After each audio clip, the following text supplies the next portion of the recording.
আসসালামু আলাইকুম।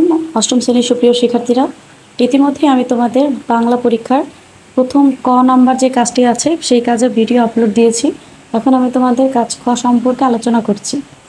কাজ খয়ের প্রথমেই কিছু নির্দেশনা দেওয়া রয়েছে। তোমাদের দেয়ালিকা পত্রিকা তৈরি করতে যে যে নির্দেশনাগুলো রয়েছে তা তোমরা নিজেরা একটু পড়ে নিও।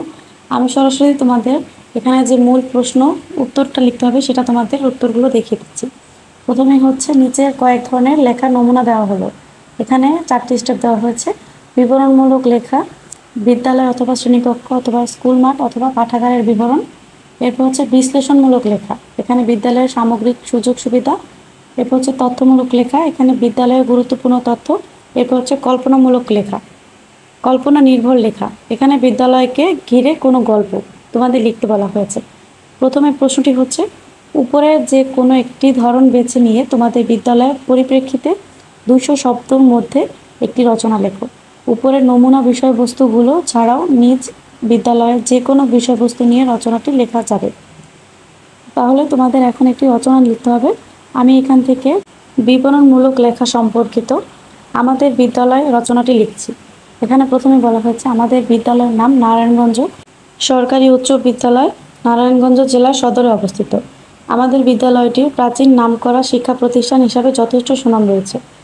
অনেক ইতিহাস সমৃদ্ধ বিদ্যালয়টির বয়স প্রায় 50 বছর। আমাদের বিদ্যালয়টি 3 তলা ভবন বিশিষ্ট। মোট 25টি কক্ষ রয়েছে। ষষ্ঠ থেকে দশম শ্রেণী পর্যন্ত 18টি কক্ষে ক্লাস হয়। বাকিগুলোর মধ্যে একটি প্রধান শিক্ষকের কক্ষ, 2টি সহকারী শিক্ষক শিক্ষিকাদের কক্ষ, একটি পাঠাগার ও একটি ল্যাবরেটরি ব্যবহৃত হয়। সারি সারি বড় বড় গাছের ছায়ায় ঘিরে আমাদের বিদ্যালয়টি দেখতে অনেক বেশি সুন্দর। প্রতি বছরই নানা সাংস্কৃতিক অনুষ্ঠান হয় আমাদের বিদ্যালয়ে। তাছাড়া পরীক্ষা শেষে আমাদের শিক্ষক শিক্ষিকা আমাদের বনভোজনে নিয়ে যান। আমাদের বিদ্যালয় সব দৃষ্টিকোণ থেকে একটি আদর্শ পরিচয় বহন করে। এই বিদ্যালয়ে পড়ার সুযোগ পেয়ে আমি নিজেকে ধন্য মনে করি। এরপরে কাজটি হচ্ছে রচনা লেখার পর এটি কেন বিবরণমূলক অথবা বিশ্লেষণমূলক অথবা তথ্যমূলক অথবা কল্পনা নির্ভর তার পেছনে যুক্তি দাও। এখন আমি আমার রচনাটি যেহেতু বিবরণমূলক, আমি এই সম্পর্কিত একটি যুক্তি প্রদান করছি। কাজ খ বিবরণমূলক হওয়ার পেছনে যুক্তি। স্থান, কাল, অনুভূতি, ঘটনা বা কোনো বিষয়ের বিবরণ দেওয়া হয় যে রচনায় তাকে বিবরণমূলক রচনা বলে। যে কোনো বিষয়ের উপর বিবরণমূলক রচনা লেখা প্রস্তুত করা যায়। বিবরণমূলক লেখায় লেখকের চিন্তা ও অনুভূতি প্রকাশ পায়।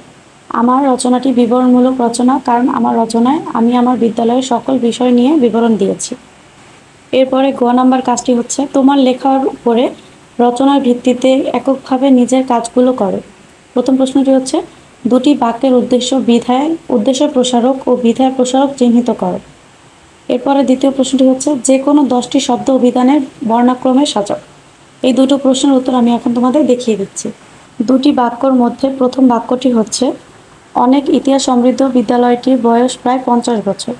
এখানে উদ্দেশ্য হচ্ছে বিদ্যালয়, বিধায় হচ্ছে বিদ্যালয়টির বয়স 50 বছর, উদ্দেশ্য প্রসারক হচ্ছে অনেক ইতিহাস সমৃদ্ধ বিদ্যালয়, বিধায় প্রসারক হচ্ছে বয়স প্রায় 50 বছর।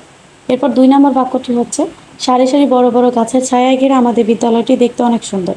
এখানে উদ্দেশ্য হচ্ছে আমাদের বিদ্যালয়, বিধায় হচ্ছে অনেক বেশি সুন্দর, উদ্দেশ্য প্রসারক হচ্ছে সারি সারি বড় বড় গাছের ছায়ায় ঘেরা, বিধায় প্রসারক হচ্ছে অনেক বেশি সুন্দর।